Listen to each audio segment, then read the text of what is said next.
Kekuatan kami roti dan anggur, setiap kali kami melakukannya, kami bukan cuma mengingat Tuhan, tapi kami mengalami kuasa di balik salib-Mu. Amen. Ada kekuatan yang baru, ada pengharapan yang muncul, dan ada pandangan yang baru, mata yang dibukakan, sehingga melihat kemenangan yang sudah Tuhan siapkan, jauh sebelum kami memerlukannya. Terima kasih Tuhan, kami angkat roti juga buat orang-orang yang kami kasihi, yang sementara dirawat, yang ada di rumah, yang ada di kampung, jarak bukan masalah, dan waktu kami mengangkatnya mereka juga mendapat berkat yang sama. Amen. Ia mengambil roti, mengucap syukur, memecah-mecahkannya supaya kita tidak perlu terpecah lagi, tidak mengalami psikosomatik. Dan ia berkata, ini tubuhku yang diserahkan bagi kamu, tubuh yang penuh kemuliaan. Dan dia mengambil tubuh kelemahan kita. Perbuatan ini setiap kali kamu melakukannya, kamu mengingat akan aku, ingat kasihnya, ingat pengorbanannya, ingat kebaikannya. Percayakah saudara bahwa roti tangan kita persekutuan dengan tubuh Kristus? Amin. Mari makan dengan percayaan, terima berkatnya dalam nama Yesus. Haleluya, haleluya.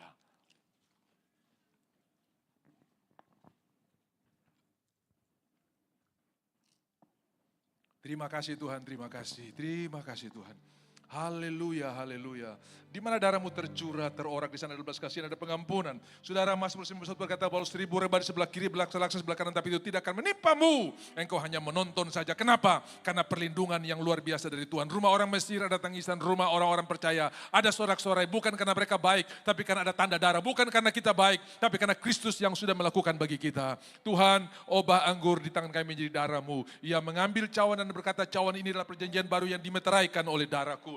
Perbuatlah ini setiap kali kamu melakukannya, kamu mengingat akan aku. Sebab setiap kali kamu makan roti dan minum cawan ini, kamu menyatakan kematian Tuhan sampai ia datang. Artinya kita siap menerima warisan, cairan daripada janji Tuhan terjadi hari ini. Penggenapan janji Tuhan terjadi saat ini juga. Dan bilur-bilur menyembuhkan, darah Yesus memberikan kita kemenangan. Tidak lagi ada tuduhan, semua kita dibebaskan. Om, tante, saudara, suami, istri, anak-anak mendapat berkat yang sama. Percayakah saudara bahwa roti anggur tangan kita persekutuan dengan darah Yesus? Amin. Mari minum dan terima berkatnya dalam nama Yesus. Haleluya. Mazmur 121 ayat 7, Tuhan akan memelihara engkau. Tuhan akan menjaga nyawamu, Tuhan akan meluputkan engkau dari setiap kecelakaan. Dalam nama Tuhan Yesus, kami terima kemenangan, kami terima berkat Tuhan. Karena Tuhan sudah mati bangkit, ada pengharapan di dalam Kristus. Yang percaya katakan amin. Amin. Dan berikan tepuk tangan buat Tuhan kita yang Amin. luar biasa, haleluya. My Savior, Redeemer, lifted me from the mighty clay. Oh, Almighty, forever. I will never be the same, 'cause you came near. From the everlasting to the world we live, the Father's only Son. You live, you die. You live, you die. You rose again on high. You open the way for the world to live again. Hallelujah. What are you now? Sekali lagi nyanyikan pujian ini. My Savior, Redeemer. Nyanyikan. My Savior, Redeemer, lifted me from the mighty clay. Almighty, Almighty, forever, forever. I will never be the same, 'cause you can live. From the everlasting to the world we live. The Father's only Son. You live, you die. You live, you die. You rose again on high. You open the way for the world to live again. Hallelujah. What all you done. You live, you die. You live, you die. You rose again on high. You open the way for the world to live again. Hallelujah. For all you done. Rayakan, Yesus rayakan. Pam pam pam pam pam pam. Rayakan, Yesus rayakan. Tangan dulu. Pam pam. Rayakan, Yesus rayakan.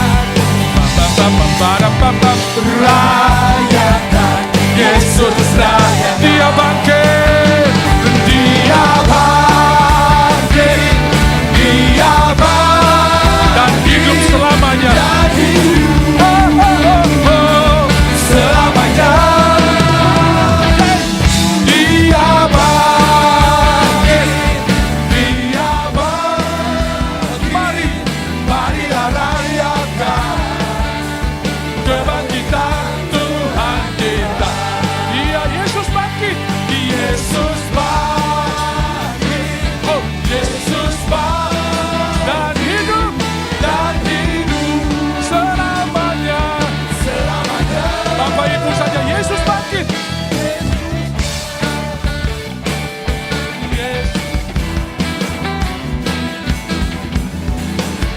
Singers, mari rayakan. Marilah rayakan, Sama-sama, marilah rayakan. marilah rayakan, Sekali lagi. marilah rayakan kebangkitan Tuhan kita. Sama-sama. Oh, oh, oh, oh.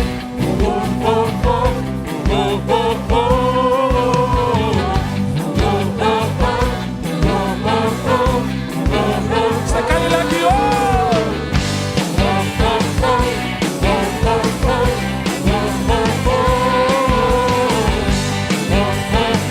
Sama-sama, Allah bangkit.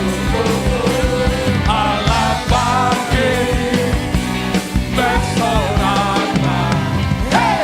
Allah bangkit, Oh, bernyanyilah. musuh Musuh dikalahkan, umatnya. umatnya dibebaskan. Allah dahsyat di tempat kudusnya.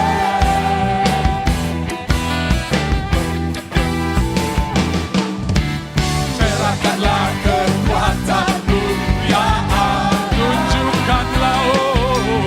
Tunjukkanlah kuasamu, ya Tuhan. Serahkan musuh. Serahkan musuhmu, selamatkanlah umatmu. Allah Sekali lagi. Bapak Ibu saja, serahkanlah.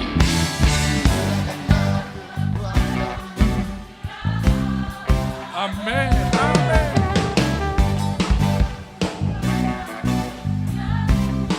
Amin, yeah.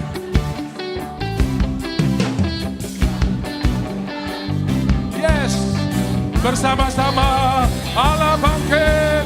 One, two, one, two. Allah bangkit, bersoraklah. Hey, Allah bangkit, oh bernyanyilah. Musuh dikalahkan, Musuh dikalahkan, umatnya. umatnya dibebaskan. Allah dahsyat di tempat kudus. Allah bangkit, oh. Allah bangkit, oh bersoraklah. Hey, Allah bangkit, Bernyanyilah. Terima kasih Tuhan. Musuh dikalahkan, musuh dikalahkan, umatnya. umatnya dibebaskan. Allah dahsyat di tempat kudusnya. Allah dahsyat. Allah dahsyat di tempat kudusnya. Allah dahsyat di tempat kudusnya. Oh, oh.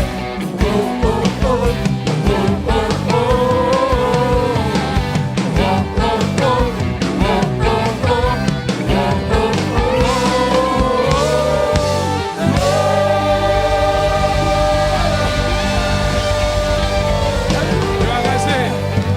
Silakan duduk, Tuhan berkati. Puji Tuhan. Shalom. Jangan cuman merayakan tapi mengalami kuasa kebangkitan Tuhan. Jadi kalau orang WA kau selamat merayakan hari kebangkitan, kau balas selamat mengalami. Lebih tinggi lagi saudara-saudara ya. Kalau merayakan biasa, mengalami yang luar biasa. Saya berdoa saudara akan mengalami kuasa kebangkitan Tuhan. Makanya mari kita akan lihat kebenaran firman Tuhan. Untuk kita orang-orang yang paling hancur, untuk kita orang-orang yang paling tidak percaya, untuk kita orang-orang yang paling ngeyel, Tuhan mau memberkati kita.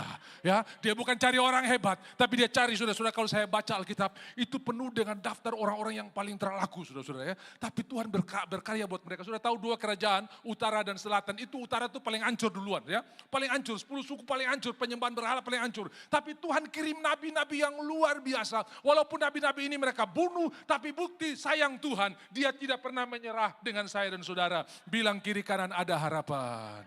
Kenapa? Karena Tuhan tidak menyerah dengan saudara. Dia terus bekerja untuk kebaikan kita. Nah, saudara-saudara, saya pernah melihat satu alur cerita yang sangat tidak masuk akal. Kalau saudara nonton drama Korea, peran pertama itu mantap sekali si A, peran kedua itu si A, bagi pegang peranan ada dari 10 seri, lalu tiba-tiba peran ketiga ada si B yang tidak ada kaitan sama sekali dengan cerita dari A sini.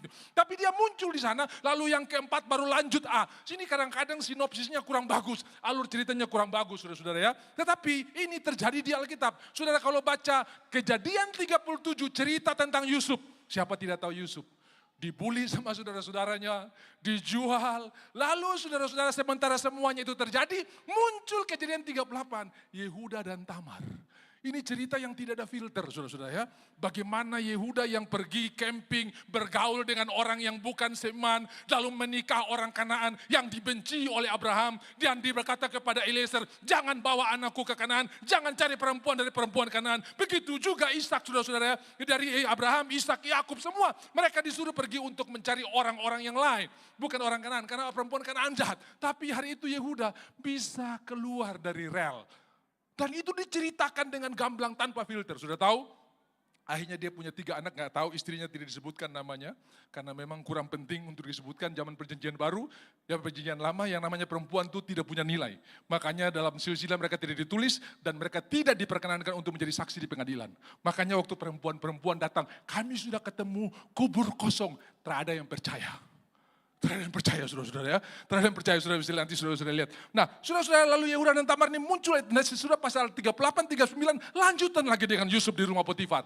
Jadi saudara-saudara ini cerita paling kacau, paling hancur. Karena Yehuda ini akhirnya pergi keluar dari kumpulan komunitas orang percaya. Dia ketemu dengan temannya Hira. Mereka ada di Adulam saudara. Lalu dia menikah perempuan Kanaan. Punya 3 anak. Yang pertama namanya Er. Yang kedua namanya Onan. Yang ketiga namanya Shelah. Dan saudara-saudara, ketika dia melihat anaknya sudah dewasa, dia cari istri dan cari perempuan karena namanya Tamar. Tapi karena Er ini jahat di mata Tuhan, Tuhan bunuh Er. Saudara, kita tidak tahu kejahatan seperti apa, tapi inilah pertama kali Tuhan membunuh manusia sesudah air bah.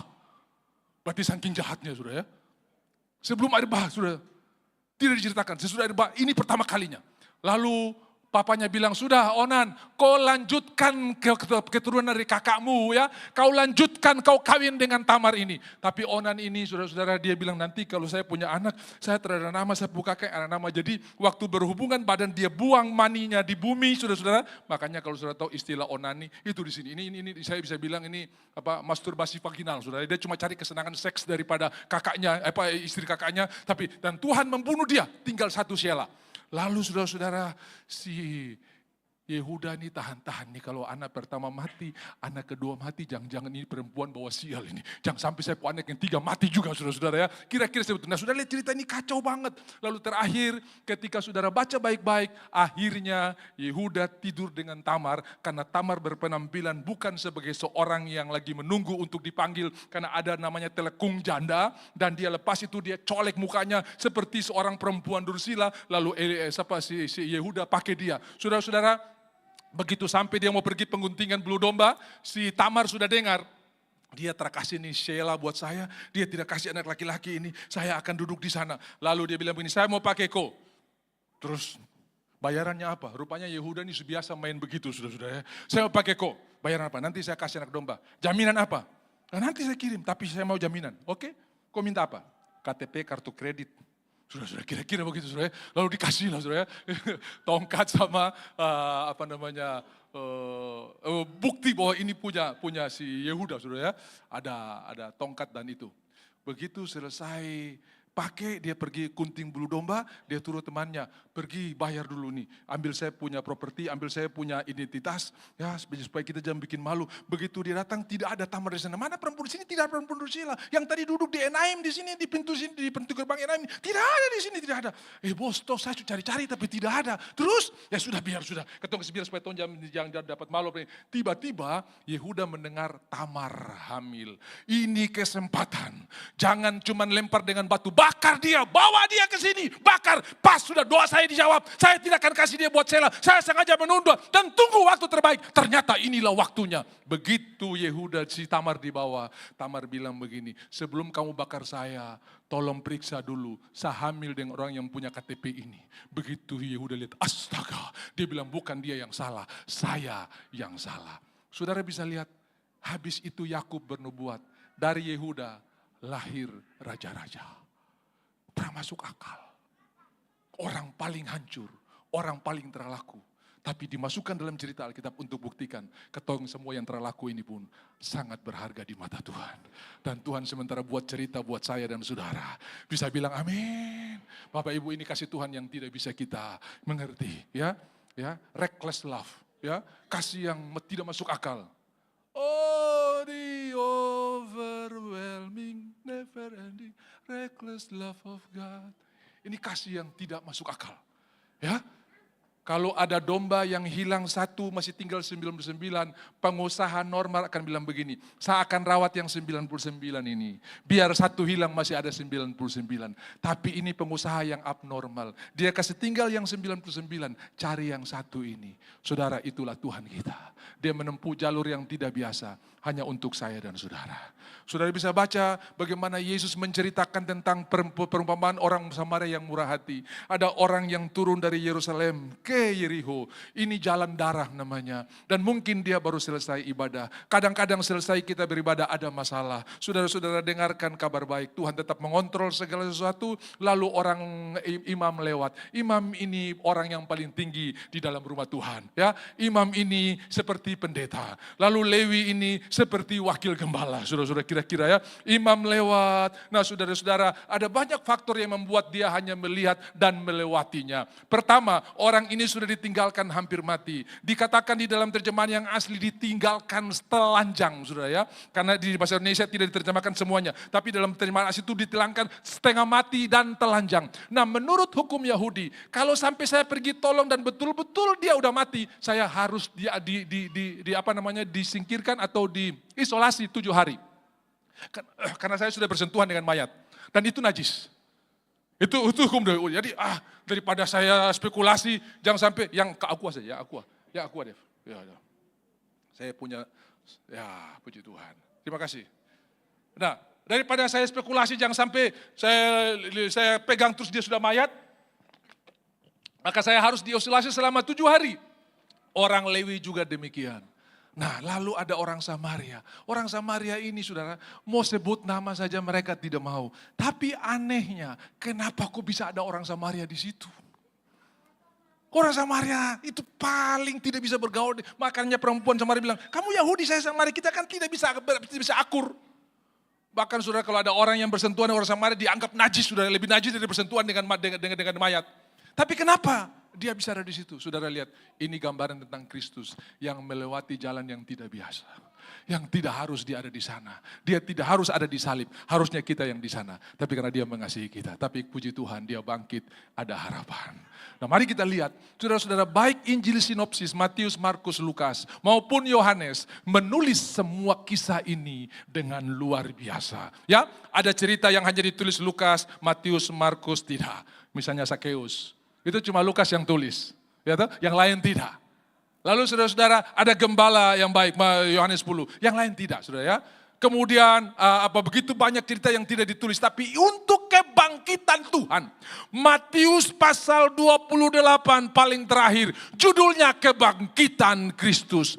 Markus pasal 16, judulnya kebangkitan Kristus. Lukas pasal 24, tidak ada judul, tapi dimulai dengan pagi-pagi benar. Di hari pertama minggu itu, perempuan-perempuan pergi ke kuburan. Yohanes pasal 20, judulnya kebangkitan Kristus. 4 Injil, menulis tentang kebangkitan Kristus. Berarti ini penting. Makanya Paulus berkata, kalau Kristus yang kita percaya tidak dibangkitkan, sia-sialah iman kita. Haleluya. Lalu mari kita lihat bagaimana cerita-cerita ini mengadopsi keadaan kita yang hari ini. Sama seperti perempuan-perempuan yang ada di dalam peran ini, yang ada dalam cerita ini.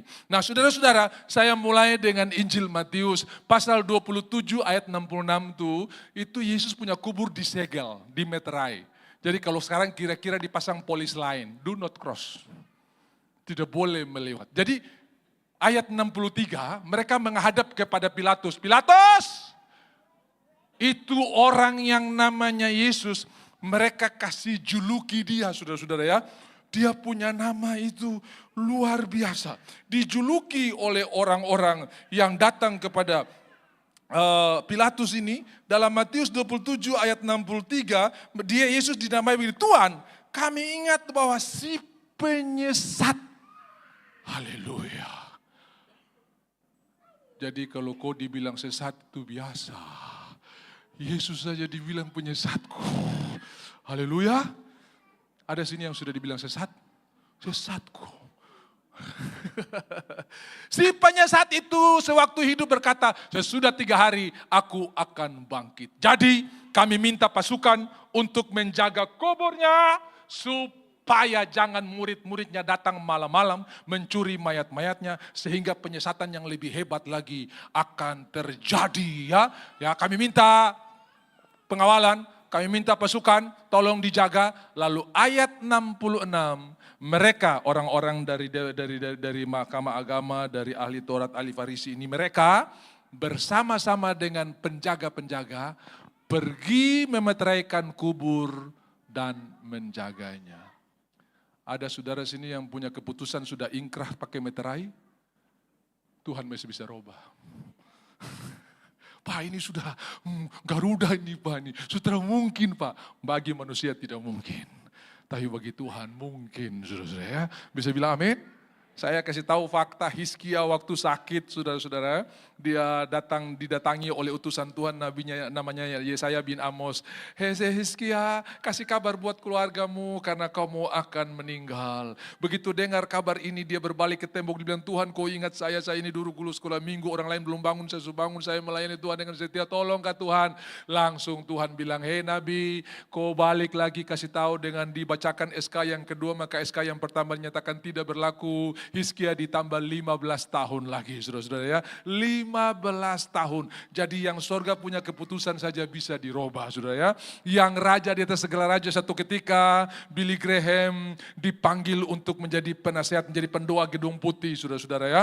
Dan dia adalah orang yang pernah ditawarkan untuk jadi presiden Amerika tanpa harus ikut kampanye. Tanpa harus keluar uang. Mereka tawarkan dia untuk jadi orang nomor 1 di Amerika. Dan dia berkata begini, saya tidak mau. Loh kenapa orang lain berjuang setengah mati keluar uang begitu banyak, saya tidak mau. Lo kasih tahu alasannya, kalau saya jadi presiden Amerika maka saya turun pangkat. Maksudnya sekarang ini saya punya kantor pusat ada di sorga.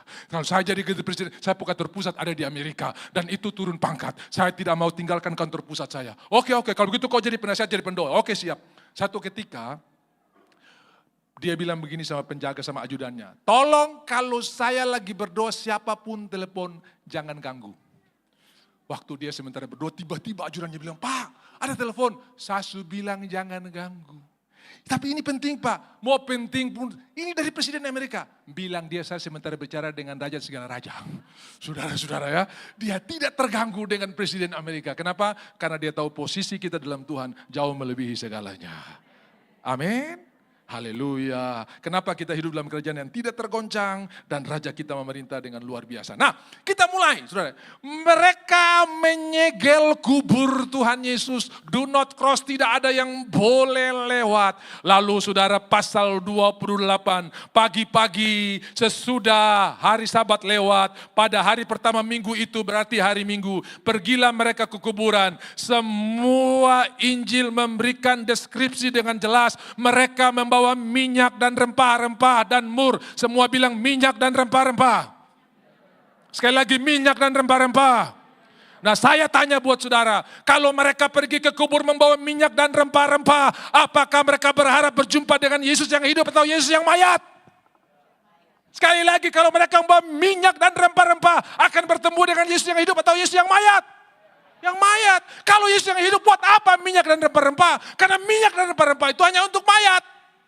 Nah sudah dihotbahkan berulang-ulang, sudah dihotbahkan berulang-ulang, tapi masih tidak percaya, masih ngeyel. Tapi apakah Tuhan marah mereka? Dasar kamu, saya coret kamu. Karena saya khotbah ulang-ulang, kamu terdengar. Tetap dia mengasihi. Untuk orang-orang seperti begini, Tuhan tetap punya rencana berjalan. Jadi kau jangan terlalu cepat hakimi orang-orang yang kau lihat terlaku berdua kali kau sudah hajar. Kau ini dasarnya memang kau pakai pelangin. Sudah 2 kali kau bikin begini. Ini murid-murid ulang-ulang. Tetap Tuhan terhitung, saudara-saudara ya. Haleluya. Kita kalau menghitung salah orang cepat, hitung berkat Tuhan lama, saudara-saudara ya. Harusnya hitung berkat Tuhan lebih cepat daripada hitung salah orang. Kasih tahu di kiri kanan kau sudah dengar itu. Karena tidak ada lagu bilang hitung salah orang baik-baiklah. Tidak ada saudara ya. Hitung berkat Tuhan. Gitu ya. Hitung berkat. Berkat Tuhan satu. Berkat Tuhan mari hitunglah. Kau nikengku oleh kasih-Nya. Berkat Tuhan mari hitunglah. Kau niscaya kagum oleh kasih-Nya. Kalau kita hitung berkat Tuhan kagum. Kalau hitung salah orang hancur saudara ya. Muka murah, muka susah. Tapi kalau hitung berkat Tuhan. Nah saudara lihat, Tuhan mengajarkan bagaimana kita hidup dalam kemenangan karena Dia tidak pernah menyerah. Apa yang terjadi di pagi-pagi itu, gempa terjadi dan Tuhan kirim malaikat dari sorga mengguling batu itu supaya mereka lihat bahwa Yesus sudah bangkit. Dengarkan Bapak Ibu, kasih perhatian buat perkataan saya ini. Batu yang terguling ini bukan untuk Yesus dari dalam keluar, tapi untuk kita dari luar yang terpercaya ini masuk ke dalam.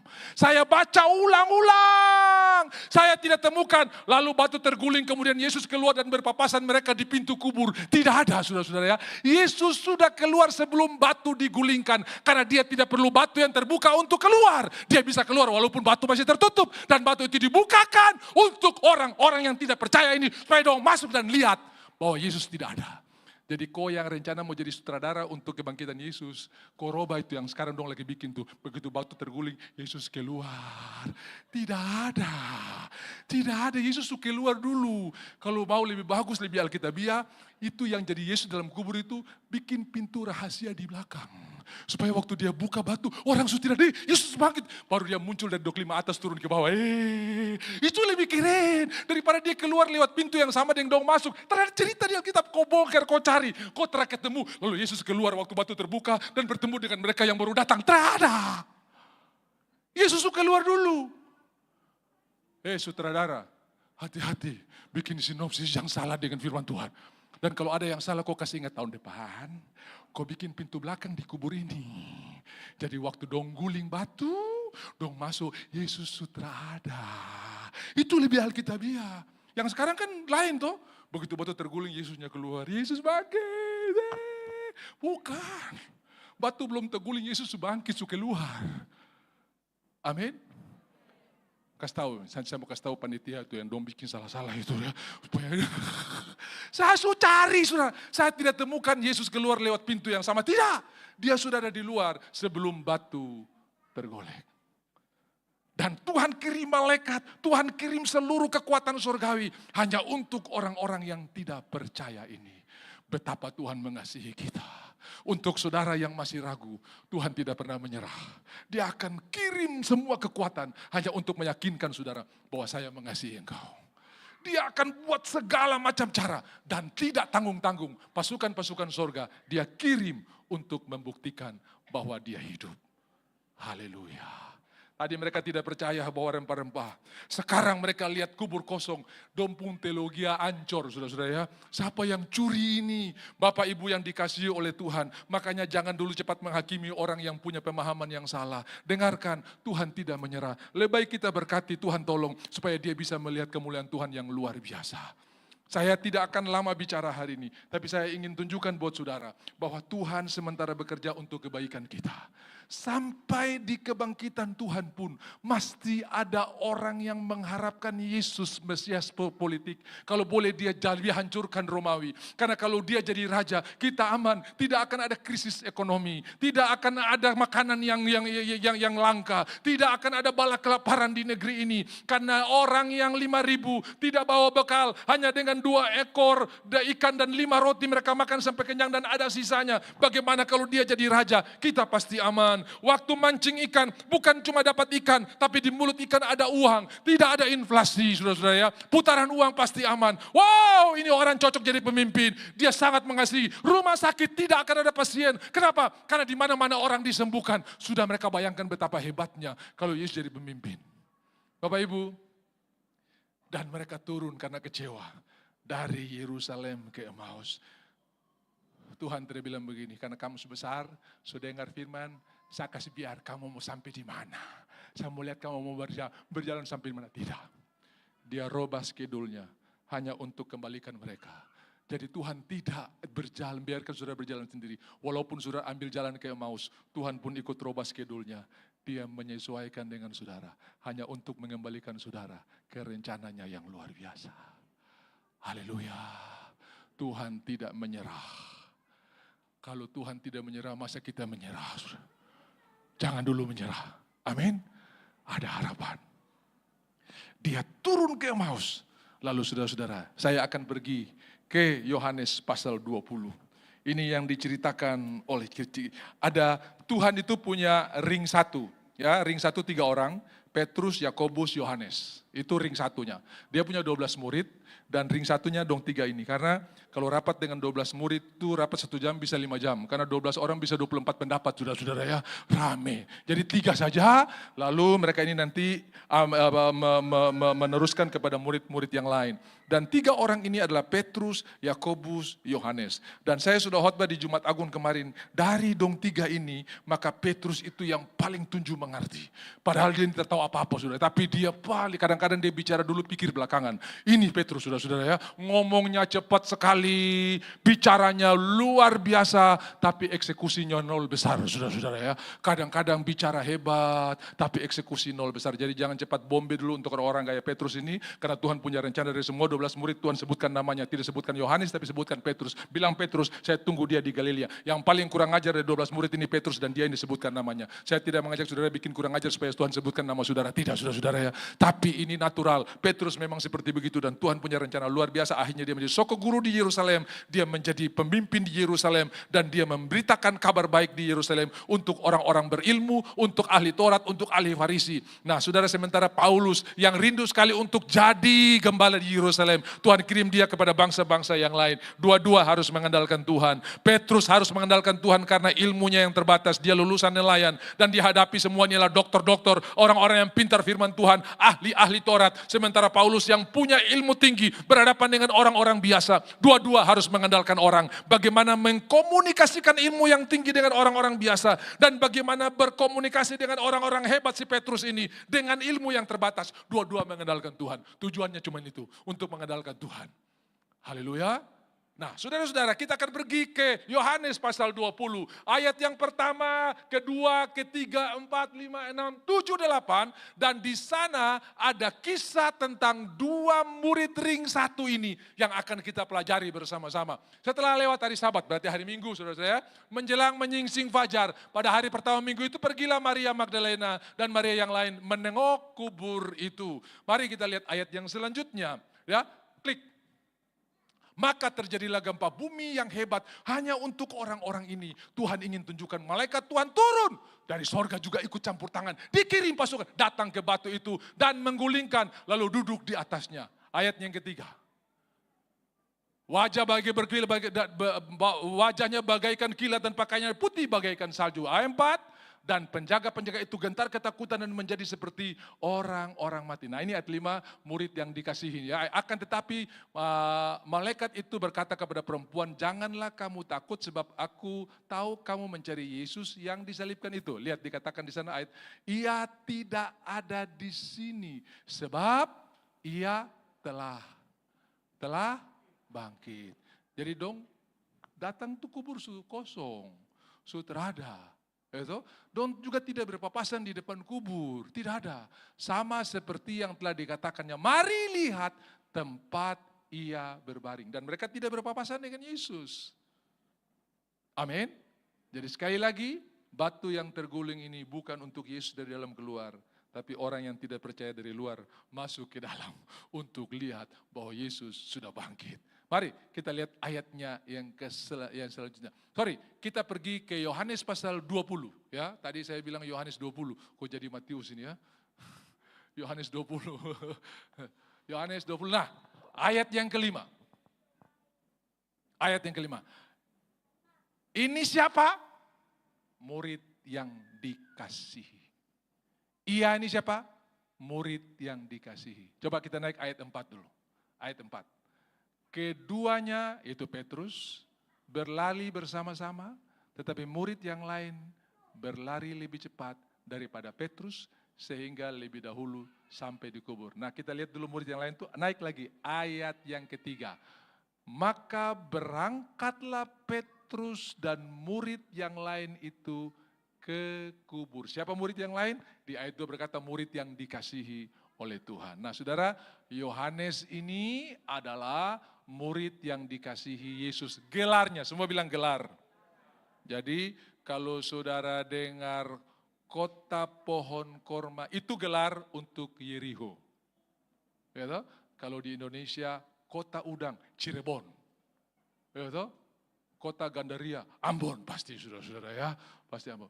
Kota Matoa, pasti Papua. Tapi sekarang Matoa di Indonesia full semua. Dari Sabang sampai Merauke, Matoa full semua. Karena di sini dong potong, dong tanam tempat lain, saudara-saudara ya. Cara panen, saya pertama kali datang ke Papua, cara panen Matoa itu potong pohonnya. Saya bilang, kenapa potong? Banyak di sini, saudara. Oh, begitu ya. Jadi langsung dipotong pohonnya, pohon rubuh diambil buahnya. Nah sekarang di mana-mana Matoa sudah banyak. Nah itu gelar. Bapak Ibu yang dikasihi oleh Tuhan. Semua kita ini ada gelar dari Tuhan. Saya mau kasih tahu buat saudara, dengarkan, kita orang yang dikasihi oleh Tuhan, itu gelar. Kita adalah biji matanya Tuhan, gelar. Ya, kita kekasihnya Tuhan, itu gelar. Bahkan di Alkitab, ya saudara-saudara ini, kita akan disebut cegulah. Kamu adalah harta yang sangat berharga. Harta. Jadi kita ini harta, saudara-saudara ya. Nah, bahasa Ibrani-nya cegula, aku akan menjaga engkau. Cegula itu saking berharganya sampai harus diisi dalam brankas. Kira-kira seperti begitu. Makanya Tuhan tulis Mazmur 91 untuk saya dan saudara. Karena kita begitu berharga. Saudara lihat, kalau ada orang mau serang mata kita belum sampai, jadi kita biji matanya Tuhan. Silakan saudara tulis gelar ini buat diri saudara, tidak menyalahi karena itu firman Tuhan. Saya sudah khotbah berulang-ulang, kalau saudara besuk orang yang baru melahirkan di rumah sakit, anaknya masih ditampung di ruang penampungan bayi, lalu saudara berkata begini, boleh saya lihat anakmu, tolong kasih tahu nomor dipannya berapa atau nomor tempat dia ditampung. Saudara akan bilang, tolong anak saya nomor 5. Karena kalau suruh cari sendiri, saudara kesulitan mencari karena semua bayi itu Musa. Minta maaf yang nama Musa, Musa itu artinya muka sama, saudara ya. Muka sama semua, mana dia anak, tapi mesti taruh nomor supaya cerita, oh ini dia anak ini. Nah ketika anak ini bertumbuh dewasa, tidak usah taruh nomor di jidatnya untuk membuktikan dia anak dari bapak ini atau ibu ini. Lihat dia kelakuan, kita bisa tahu itu anak siapa. Kau lihat dia seret kaki persis dia papa. Kau lihat dia lesung pipit persis mamanya. Kau lihat dia kalau pegang sendok, wih persis sekali papanya. Jadi ada sifat dari orang tua yang muncul di anaknya yang menunjukkan dia anak dari bapak ini. Bapak ibu waktu kita masih bayi orang mesti tahu. Kita orang Kristen dari KTP. Waktu kita masih bayi rohani, oh Kristen ya, oh ya KTP. Tapi waktu kita bertumbuh dewasa, tidak usah pakai KTP, orang bisa tahu. Bagaimana kau tahu saya milik Kristus? Kau sabar persis Bapa di surga. Begitu ya, persis Bapa di surga. Kau sabar mirip sekali dengan Bapa. Ada tanda-tanda, ada sifat-sifat Bapa yang muncul di dalam kita. Saya lihat itu sudah muncul di dalam saudara. Sehingga saya boleh nyanyi begini, saudara-saudara ya. Tidak salah ini. Kulihat di wajahmu kemuliaan Raja, ku kasihi kau dengan kasih Tuhan. Suami istri, waktu bangun pagi, Kulihat di wajahmu kemuliaan raja. Iler di mana-mana, gak apa-apa ngomong saja. Kemuliaan raja. Saudara sementara mengaminkan sifat-sifat Tuhan lagi muncul di dalam dia. Amin. Karena saudara-saudara berhadapan dengan istri ini makhluk yang paling susah dimengerti. Kadang dia bertengkar, ujung-ujungnya saudara lihat kalau pulang gereja, Pak, kita makan apa ini? Sudah ada bakso, oh banyak borak situ. Udah kalau begitu sate, aduh arangnya luar biasa, itu tidak bagus. Sudah kalau gitu soto, ya aduh itu dia punya ini. Jadi bagaimana? Supermi, iya itu. Jadi padahal dia sudah siap Supermi, dia putar-putar dulu saudara-saudara ya. Akhirnya balik di situ saudara. Padahal Supermi juga bahaya saudara-saudara ya. Tapi kadang-kadang putar-putarnya itu jauh. Nah saudara harus mengerti istri kalau bertanya itu bukan untuk butuh jawaban. Tapi untuk butuh komunikasi. Makanya saya dengan istri kadang-kadang dia tanya 5 pertanyaan. Saya bilang kau sudah tanya 5 kali. Kenapa? Karena saya cuma jawab ya, tidak, ya, tidak, ya, tidak. Dia mau tuh cerita ikan mahal. Ini rumah susah nih. Tadi bersih-bersih ini. Itu dia mau saudara-saudara ya. Jadi semua itu kita mesti mengerti, itu kekuatan, bilang kekuatan. Bukan kelemahan, kekuatan ya. Saudara-saudara, istri itu kekuatannya di telinga. Semua istri bilang amin. Suami itu kekuatannya di mata. Semua suami bilang amin. Biar dia lagi gandeng istri, kalau artis lewat tetap suami pasti ngelirik. Saudara-saudara. Pasti itu pasti. Kau lihat apa? Gitu kira-kira. Harus tahu itu kekuatan bukan kelemahan. Saya ingat saya punya teman sependeta, dia bilang sekali-sekali tinggalkan anak di rumah, pergi ke restoran, makan berdua. Lalu berdua pergi makan. Begitu makan waiters datang bawa buku menu. Dia lihat waiters dari kepala sampai ke kaki-kaki. Istri tahu saya bukan penyerang, saya pelindung. Dia injak kakinya. Papa kau lihat apa? Saya lihat dia rambut supaya saya sisir mama kayak dia. Wah itu alasan. Tapi itulah kekuatan saudara. Itu indah sebetulnya, bukan kelemahan. Bisa bilang amin? Makanya sudah lihat waktu kita pamitan setelah berkunjung ke rumah seseorang, permisi ya, shalom. Nah, suami sudah pergi ke mobil, istri bisa sesi kedua di halaman, saudara-saudara. Jadi bagaimana? Terus, orang masih bicara, padahal pamit shalom di dalam, saudara. Karena kekuatan mereka di telinga. Bisa bilang amin? Nah kalau ini dikuduskan, karena kita sudah dibayar untuk kemuliaan Tuhan, maka telinga pun bukan milik kita lagi, tapi milik Tuhan. Sudah akan pakai untuk mendengarkan suara Tuhan. Makanya jangan kaget istri itu bisa punya insting lebih kuat. Pak, kayaknya saya rasa berbisnis dengan orang ini nih, ada bahaya. Mama tahu apa, dia kan sudah terbukti ini CV-nya bagus nih. Tapi feeling mama. Nah jangan abaikan barang itu saudara. Kadang-kadang istri sensor itu kencang kalau soal begitu saudara ya. Bisa bilang amin? Nanti belakangan itu tuh mama sudah bilang tuh. Nah kalau itu terjadi tetap kita mengucap syukur. Tapi kita hadapi sama-sama. Kau hadapi sendiri karena kau terdengar-dengaran, kau urus sendiri. Bukan. Saya tetap di belakang kau, kita sama-sama tanggung. Setuju katakan amin. Iya tadi saya suruh dia tanggung sendiri cuma karena pendeta khotbah begitu, jadi saya terpaksa amin. Saudara ya. Nah saudara-saudara, ini yang disebut dengan 1 tambah 1 sama dengan 1. Nah kita lanjut. Apa yang terjadi di pasal ini dari pasal 20 Injil Yohanes. Waktu murid yang paling cepat ini yang mengasihi Tuhan ini lari lebih cepat. Dia masuk ke dalam, dia melihat. Ada 3 melihat. Ayat 5 ia melihat. Ayat yang ke-6 Petrus menyusul, dia juga melihat. Ayatnya yang ke-8 murid ini juga melihat. Mari kita lihat mulai ayat yang ke-5. Yohanes pasal 20 ayat yang ke-5. Ketika mereka masuk, ia menjenguk. Siapa nih ia? Yohanes. Siapa nih ia? Murid yang dikasihi. Ia melihat kain kapan terletak di tanah, akan tetapi ia tidak masuk ke dalam. Melihat di sini disebut blepo. Semua bilang blepo.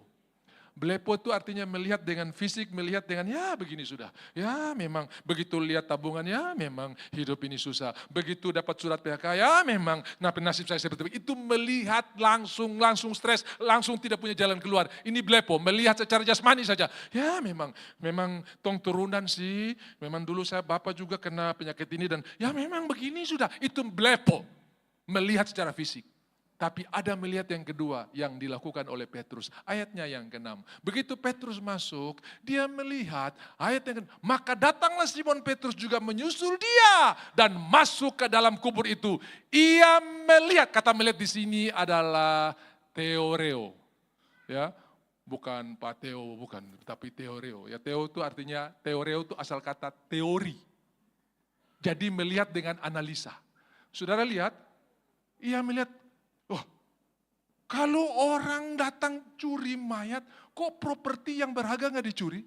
Saudara mungkin pernah dengar kasus-kasus di mana malam ini, hari ini orang kubur, besok kubur sudah bongkar. Kan ada toh? Kenapa? Dong su lihat yang istri ada, yang dikuburin ada berlian, di kalung ada itu begitu dong pulang doa berkat, malam-malam dong bongkar. Bukan ambil mayatnya, ambil propertinya. Lah ini propertinya kok nggak diambil? Padahal ini kan kafan mahal. Lalu ayat yang ketujuh, ada waktu lagi pencuri lipat-lipat. Sudah lihat ayat 7. Sedang kain peluh yang tadinya di kepala. Yesus tidak terletak dekat kain kafan itu. Tetapi agak di samping di tempat yang lain. Dan sudah tergulung, sudah lipat. Loh ada waktu di pencuri lipat-lipat lagi saudara-saudara ya. Bukan properti barang mahal yang dicuri. Kok mayat yang dicuri? Jadi dia melihat dengan analisa. Iya ya. Kalau memang saya divonis penyakit ini, harusnya saya sudah lepuh dari 2 tahun lalu. Tapi kenapa saya masih hidup? Itu dengan analisa. Iya ya, kalau mereka bilang krisis, gak masuk akal. Dulu yang COVID orang keluar saya pakai surat, tong bisa lewati. Apalagi sekarang yang terpakai surat, pasti lewat. Dulu waktu Pertamina masih pakai analog, ya toh? Itu dia belum ada logonya, belum ada istilahnya, atau belum ada brandnya. Tapi begitu sudah pakai digital, pasti pas. Betul tidak? Waktu mulai Pertamina terapkan sistem pengukuran dengan digital, maka dia tulis di situ, Pertamina pasti pas. Berarti sebelumnya dulu pasti lewat, saudara-saudara ya. Pasti lewat, saudara-saudara ya. Nah, kalau yang sudah digital itu pasti pas. Berarti yang dulu analog itu pasti lewat, saudara ya. Atau pasti kurang. 2 saja, pasti lewat atau pasti kurang, saudara-saudara ya. Nah, Bapak Ibu yang dikasihi oleh Tuhan, kenapa ini kok dilewati? Properti mahal ini kenapa kok tidak diambil? Berarti ini bukan mayatnya dicuri, ini teoreo. Saya berdoa saudara tidak dibelepo, saudara tidak di teoreo. Tapi ada yang ketiga, ayat yang ke-8. Murid yang dikasihi ini masuk lagi. Lalu dia melihat. Ayat yang ke-8. Maka masuklah juga murid yang lain, yang pertama tadi. Yang lebih dahulu sampai di kubur itu, yang lihat dengan cara belipo. Dan ia melihatnya dan percaya. Ini aido. Aido itu artinya melihat dengan iman. Haleluya. Saudara yang dikasihi oleh Tuhan. Tuhan sudah mendahului kita karena dia bangkit. Dan dia sudah siapkan berkat yang luar biasa. Mari lihatlah hari depanmu dengan iman. Bagi Tuhan tidak ada yang mustahil.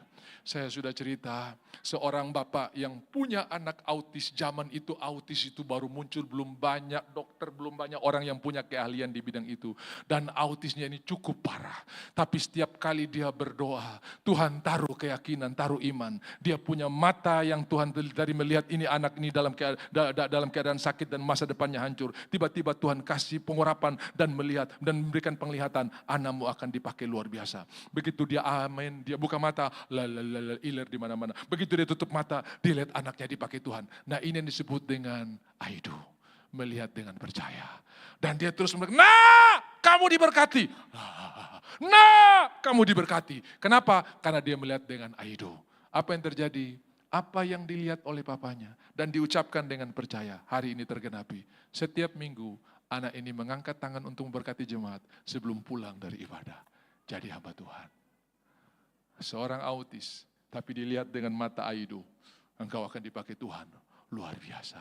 Saya mau berkata buat saudara, hari ini mata Tuhan juga melihat saudara orang-orang yang sangat dikasihinya. Mari kita pinjam mata Tuhan. Sekali-sekali lihat masa depan kita dari salib, bukan lihat dari bawah salib. Bahwa Tuhan telah merancangkan yang luar biasa. Dan Yohanes melihat dengan percaya. Ia melihatnya lalu percaya. Seorang ibu ketika divonis punya breast cancer. Ini terjadi di Singapura, saudara-saudara ya.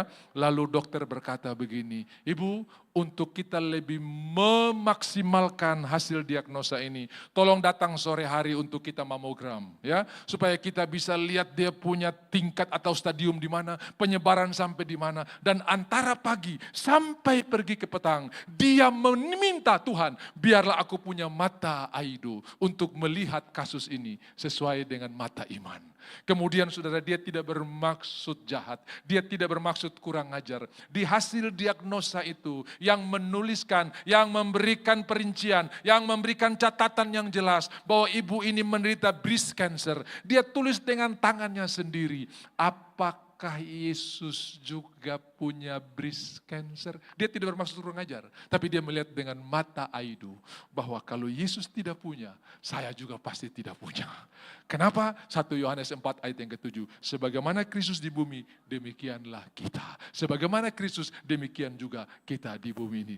As you are, so we are in the world. Ya, sebagaimana Kristus, demikian juga kita di bumi ini. Apakah Kristus punya breast cancer? Dia tidak bermaksud kurang ajar, tapi dia melihat dengan aido. Saudara-saudara, sore hari dia pergi, membawa hasil itu, dan juga catatan yang sudah dibuat. Sampai dokter agak kaget. Dan saudara, hari itu lama sekali dokter melakukan pemeriksaan dengan mamogram. Bahkan dia sampai terakhir dia berkata begini, saya minta maaf. Apakah tadi pagi itu alat saya rusak atau kamu mengalami mujizat di sore hari, saya tidak tahu. Tapi saya sudah berusaha dengan semaksimal mungkin.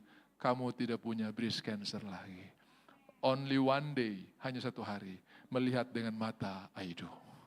Mari kita lihat anak-anak kita dengan aido. Mari kita lihat bisnis kita dengan aido. Ada yang sudah dekat pensiun di sini? Di mata negara mungkin saudara sudah selesai. Tapi mata Tuhan engkau baru memulai sesuatu yang baru. Amin.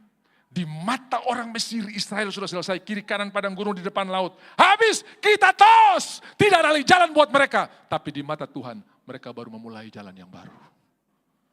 Sudah tahu Kolonel Sanders? Dia jauh diberkati pada waktu pensiun daripada berdinas. Yang kita makan hari-hari ini kalau sudah telat makan, mau cari yang cepat, yang fast food, yang junk food itu yang namanya KFC. Itu ada seorang yang memulai ketika orang berkata sudah selesai. Dia toki pintu pertama, pintu kedua, tidak ada yang terima. Tolong coba saya mau resep ayam goreng mantap ini. Tak ada, pintu 500 tengah ada. Akhirnya saudara-saudara, pintu yang kesekian hampir 1000. Ada yang bilang begini, ketong coba dulu kalau berhasil oke, tapi kalau tidak mohon maaf. Bagi Tuhan tidak ada yang mustahil. Hari ini seluruh dunia ada tenan ini, karena ada seorang yang tahu. Dunia berkata saya berakhir, tapi Tuhan berkata saya baru memulai. Amin. Jadi jangan dulu putus asa, aduh MPP ini Pak, tertahu mau bikin apa ini. Kau tertahu, tapi Tuhan tahu. Kau tertahu, tapi Tuhan masih punya rencana. Bisa bilang amin?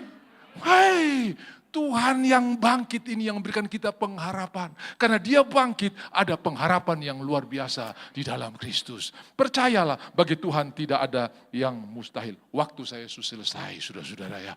Haleluya. Habis ibadah ini, kalau ada saudara yang tiba-tiba digerakkan untuk masuk, ikut dalam baptisan air, sudah bisa bergabung nanti di BSG. Karena kita ada baptisan, ada 5 orang yang sudah mendaftar. Dan kita akan membaptis mereka nanti didahului dengan ibadah singkat. Hari ini saya mau berkata buat saudara, ada harapan di dalam Kristus. Karena dia bangkit, dia mendahului Petrus di Galilea, dia mendahului saya saudara di bulan April, dia mendahului sampai tahun 2027, dunia prediksi dunia akan merosot, tapi Tuhan prediksi engkau makin hari makin diberkati, makin hari makin diberkati. Dunia berkata dia sudah berakhir, Tuhan berkata engkau baru memulainya. Amin. Dan saudara lihat bukti banyak cerita. Kalau saya mau cerita begitu banyak cerita bahwa orang yang lain berkata sudah selesai. Tapi Tuhan berkata engkau baru memulainya. Ada hal yang luar biasa yang Tuhan sudah siapkan buat saya dan saudara. Mari kita bangkit berdiri. Tuhan Yesus terima kasih karena Engkau sangat mengasihi kami dan Engkau sudah menyiapkan yang terbaik bagi kami. Sungguh kami akan dihentar dengan sorak-sorai. Kami percaya gunung-gunung bersuka cita. Mari tolong tayangkan Yesaya pasalnya yang ke-55. Tuhan yang hidup berjanji dengan luar biasa. Dia akan menghantar kita dengan luar biasa. Firman Tuhan akan membawa kita. Ayatnya yang ke-12. Kita baca dengan percaya Yesaya 55. Ayatnya yang ke-12, Tuhan yang berjanji, Tuhan setia. Karena di ayat-ayat di atasnya dia berkata firman Tuhan tidak akan kembali dengan sia-sia. Dan ini yang akan dia lakukan. Ayat yang 12, 1, 2, 3. Sungguh kamu akan berangkat dengan sukacita dan akan dihantarkan dengan damai.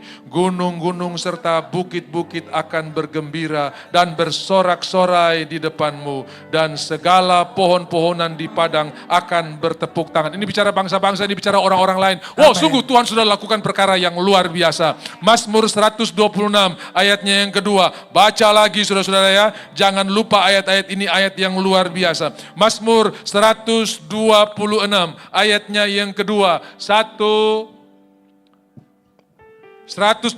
ayatnya yang kedua.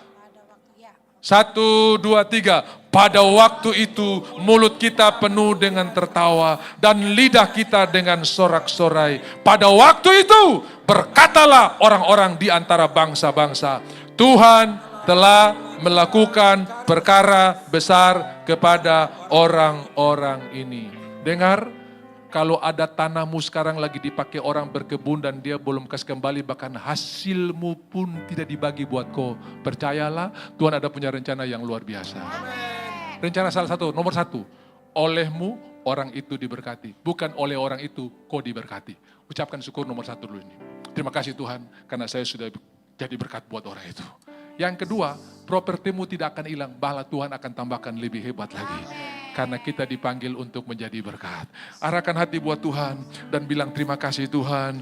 Terima kasih buat anugerah-Mu. Terima kasih buat kebaikan-Mu. Semua karena anugerah-Mu. Kau hiasi kehidupanku dengan kemurahan-Mu.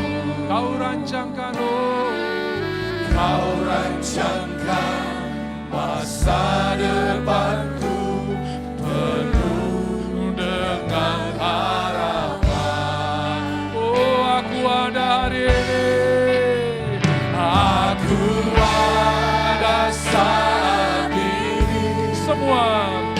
Semuanya karena kasih-Mu. Aku hidup hari ini. Semua berkat kemurahan-Mu. Semua berkat kemurahan. Terima kasih. Terima kasih. Yesus, Engkau sangat baik. Aku ada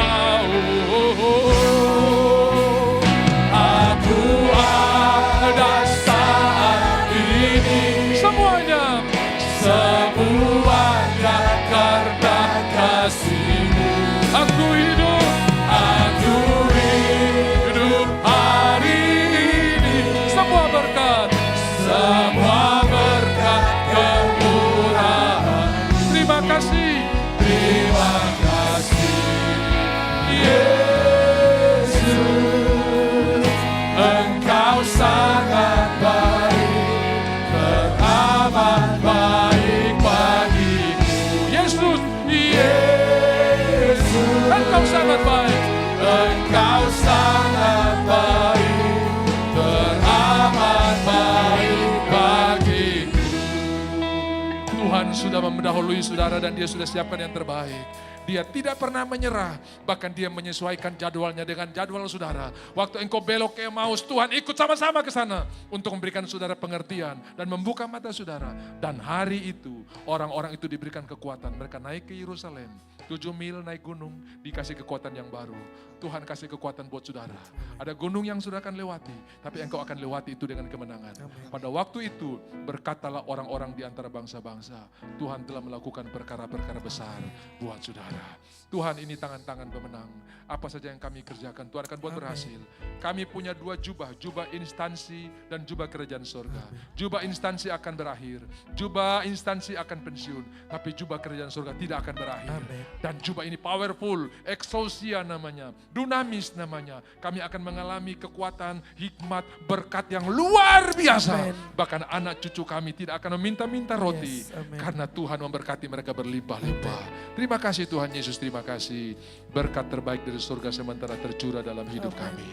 Mari kita memberi, kita siapkan pemberian. Semua yang ada pada kita adalah kebaikan Tuhan. Tidak ada yang ada pada kita yang tidak diberikan oleh surga. Kita memberi karena pewahyuan, karena Tuhan mengasihi kita. Tuhan luputkan, Tuhan tambahkan umur, Tuhan jaga, Tuhan lindungi, dan Tuhan kasih pengertian-pengertian. Itu anugerah Tuhan. Dia tidak pernah meninggalkan saudara. Mungkin saudara kemarin kecewa dengan satu keputusan yang salah. Ingat, Tuhan tetap ada bersama-sama. Dia ada di tengah-tengah kita untuk memberikan kita kemenangan. Bapa, kami bersyukur karena Engkau berikan kami kehormatan untuk melayani. Tuhan, kami percaya tidak ada yang sia-sia yang kami lakukan untuk Tuhan. Kami percaya menabur kekuatan, kami berdiri bertepuk tangan, mengangkat tangan, menuai kesehatan. Menabur waktu, kami tinggalkan rumah, datang ke rumah Tuhan, menuai panjang umur, dan menabur berkat, menuai kelimpahan. Langit dan kepala kami terbuka, dan berkat-berkat dicurahkan. Kami bukan cuma pemenang, tapi lebih daripada pemenang. Amen. Dalam nama Tuhan Yesus, semua yang diberkati dan siap memberi sama-sama katakan, Amin. amin.